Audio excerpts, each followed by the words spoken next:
25,000. 25,000 ഒരു തരം. 25,000 ഒരു തരം. 25,500. 25,500 ഒരു തരം. 25,500 ഒരു തരം. 26,000. 26,000 ഒരു തരം. 26,000 ഒരു തരം. 27,000 ഒരു തരം. 27,000 ഒരു തരം. 28,000. 28,000 ഒരു തരം. 28,500. 28,500 ഒരു തരം. 28,500 ഒരു തരം. 28,500 രണ്ട് തരം. 28,500 രണ്ട് തരം. 29,000. 29,000 ഒരു തരം. 29,000 ഒരു തരം. 30,000. 30,000 ഒരു തരം. 30,000 ഒരു തരം. 30,000 ഒരു തരം. 30,000 35,000 ഒരു തരം. 35,000 ഒരു തരം. 35,000 ഒരു തരം. 30,000 രണ്ട് തരം. 30,000 രണ്ട് തരം. 30,000 രണ്ട് തരം. ഉറപ്പിക്കാൻ പോകുകയാണ്. 30,000 മൂന്ന് തരം. വാശി എന്റെ ഒരു വീക്ക്നെസ് ആണ്.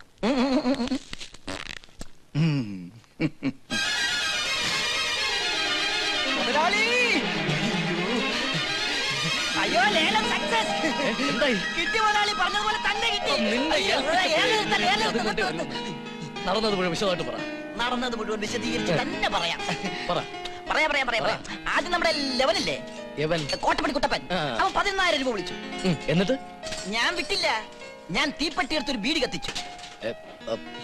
കണ്ണമാലി കരീം 13,333 വിളിച്ചു. അപ്പൊ ഞാൻ ബീഡി കളഞ്ഞു സിഗരറ്റ് കത്തിച്ചു. അപ്പോഴും വായിൽ മുറുക്കാനുണ്ടായിരുന്നു. You don't worry.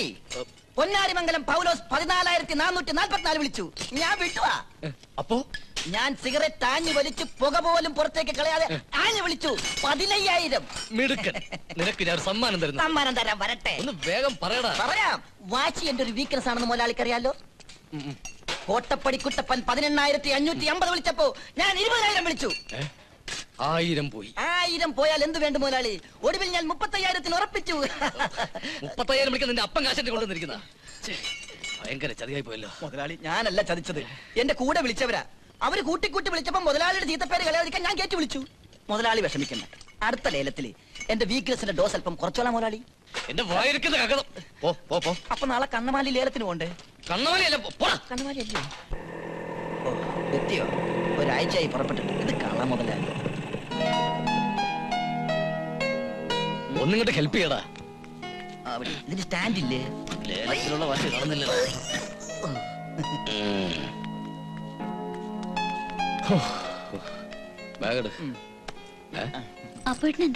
ഒന്നും പറ്റിയിട്ടില്ല മുതലാളി. ലേലം കിട്ടിയ ക്ഷീണത്തിലാ. ദേഹത്ത് നല്ല ചൂടുണ്ടല്ലോ. ഏയ് ഓ ദേഹത്ത് ചൂടോ? പൊട്ട് കിട്ടിയ തലക്കിട്ടാണല്ലോ. ചൂട് വരണ്ട തലക്കല്ലേ? തമാശ കേട്ടിട്ട് എനിക്ക് ചിരി വരുന്നില്ല. നിന്നെ ഇപ്പൊ കൊല്ലാനാ തോന്നുന്നത്. ഇപ്പോഴും മുതലാളി നല്ല ചൂടില്ല. തണുത്ത വെള്ളത്തിൽ നന്നായി കുളിച്ചാ മതി. പട്ടിയെ പിന്നെ കുളിപ്പിക്കാം. ആദ്യം മുതലാളി കുളിക്കും. പിന്നെ ചേച്ചി വെള്ളത്തിന് തണുപ്പ് കുറവാണെങ്കിൽ 2 ബ്ലാക്ക് ഐസ് കൂടി ഇട്ടേരും. അപ്പൊ മുതലാളി എല്ലാം പറഞ്ഞ പോലെ നാളെ കാണാം. കാണണമെന്നില്ല. എന്നാ മറ്റന്നാ വരട്ടെ ചേച്ചി. കുളിക്കാൻ ഐസിട്ട വെള്ളം എടുത്ത് വെക്കട്ടെ? ഐസിട്ട വെള്ളം. ഐസിട്ട വെള്ളത്തിൽ നിന്റെ അച്ഛനെ കൊണ്ട് കുളിപ്പിക്കടി. ചൂട് കൊടുത്തു വേണ്ടി ഐസ് വെള്ളം. 25,000 10 35,000 40 17-ാം തീയതി കണക്ക് ചെയ്തില്ലേ?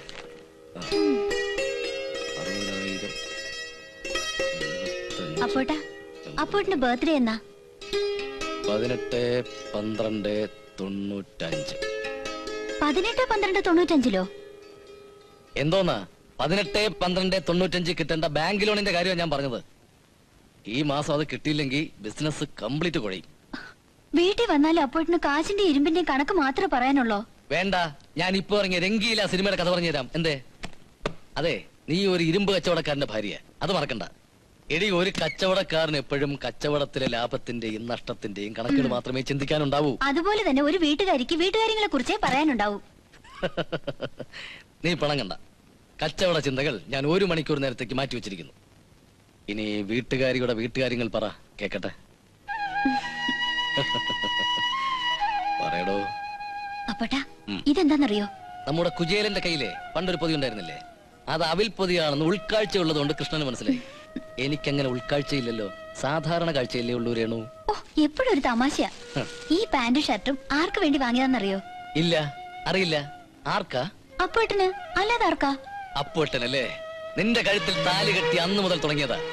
എന്നെ ഈ കുഴലുകൾക്കുള്ളിൽ ഇറക്കാനുള്ള എന്റെ ശ്രമം. എന്റെ രേണു, നേര്യമംഗലത്ത് നാരായണന്റെ മകൻ അപ്പുക്കുട്ടന് അന്നും ഇന്നും എന്നും ചേരുന്ന വേഷം ഒന്നേ ഉള്ളൂ, ഈ ഷർട്ടും മുണ്ടും. അത് മതി എനിക്ക്. അത് പോരാ, ഒരു ഭാര്യയുടെ ഇഷ്ടം കൂടി നോക്കണം. ഓഹോ, അപ്പൊ ഭർത്താവിന്റെ ഇഷ്ടത്തിന് ഒരു വിലയില്ല ഇന്ത്യയില്. എന്റെ രേണു, ചേരാത്ത വേഷങ്ങൾ തമ്മിൽ ചേർക്കാൻ നോക്കരുത്, മനസ്സിലായോ? നീ ഒരു കാര്യം ചെയ്, ഇത് കൊണ്ടുപോയി ആ അലമാരയ്ക്ക് അത് സൂക്ഷിച്ചു നോക്കി. ഈ അപ്പുക്കുട്ടൻ ഇത് എന്ന് ചേരുന്നു എന്ന് തോന്നുവോ അന്ന് ഞാനിത് ഇട്ടോളാം. കൊണ്ടുപോയി വെക്കേ.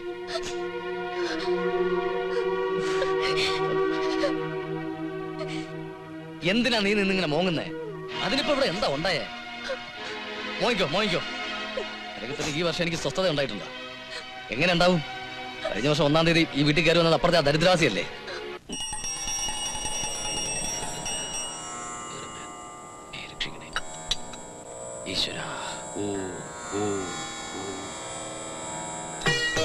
കൃഷ്ണ, ഗുരുവായൂരപ്പ, എന്നെയും എന്നെ അരുമയാണ് പൊണ്ടാട്ടിയും നല്ല കാപ്പാത്തിടണേ.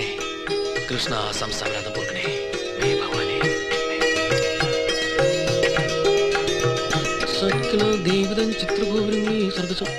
ശാന്ത, വേണമാ എന്തോന്ന്? പ്രസാദം? അയ്യോ കൊച്ചമ്മ. പൊക്കോ. ദോ വന്നിട്ടേ. എന്റെ ഭാര്യക്ക് നല്ല ബുദ്ധി என்ன சாந்தாட்ட என்ன பேசிட்டு இருந்தே? அது வந்து நம்ம சாந்தம் கிட்ட பிரசாதம் கேட்டா. அப்புனா நோக்கு நன்னா தெரியும் எனக்கு இந்த ஏற்பாடெல்லாம் பிடிக்காதுன்னு. தெரியும் എനിക്ക് நல்லா தெரியும். എൻ അൻപ് റുക്കുവിന്റെ കഴുത്തിൽ താലി കെട്ടി അന്ത നാൾ മുതൽ എനിക്ക് നല്ല தெரியும் എൻ റുക്കു ആരെന്ന്. തിന്നോളൂ, അല്ല തൊട്ടോളൂ. ஐயோ, ஆபீஸ் போற டைம் ஆச்சு, ஒண்ணு சாப்பிட வேண்டாமா? நம்ம சாந்தா கிட்ட சொல்லி ஏதாவது. வேண்டானா நானே எடுத்து தருவேன். வேண்டாம் ருக்கு, டாக்டர் என்ன சொல்லிருக்கு தெரியலையா? உனக்கு பெட்ரஸ் தானே? டாக்டர்ஸ் எல்லாம் அப்படித்தானே இல்லவா? நான் ரெஸ்ட் எடுத்தாச்சுன்னா உங்களை யார் பார்க்கறது? அது பிரச்சனை இல்ல, உள்ள நம்ம சின்ன கண்ணு இருக்கு இல்லையா?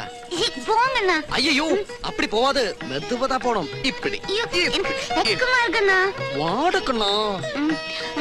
இப்படியா? போங்க.